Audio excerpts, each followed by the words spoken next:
Hello.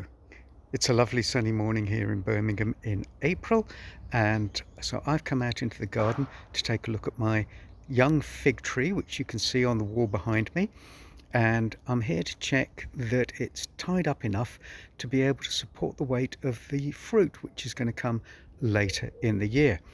And it's a wonderful opportunity for me to tell you about the story in the Bible recorded by Mark of a fig tree that didn't bear any fruit. And Jesus is hungry and he goes over to have a look at this fig tree and he discovers it's not got any fruit on it, so he curses it.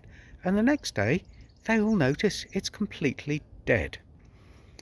Now, the thing that you might think is unfair about this story is that Mark specifically tells us it wasn't the season for figs. So why is Jesus cursing a tree for not bearing figs when it wasn't the right season? Well, let me show you a little secret. Every fig tree has on it, over the winter, these tiny little things which will become figs later in the year. So even though it's not the season for figs, this tree holds the promise of fruit. And these little things, they are edible. Apparently, they're quite nutritious, even though they don't taste very nice. So that's why Jesus wasn't being unfair on this fig tree when he cursed it. Not because it didn't have fruit, but because it didn't hold the promise of fruit in its season.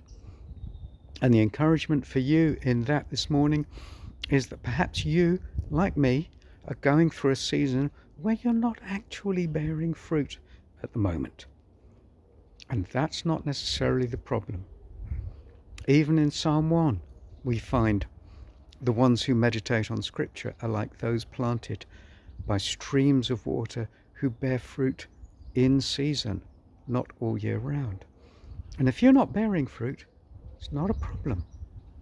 As long as you're preparing to bear fruit, as long as you're living a life that is consistent with spiritual practices and habits of maintaining an active relationship with God, abiding in the vine to mix the planting metaphor, and ready to bear fruit in the right season. If you're not bearing fruit, may you be patient in this season and prepare.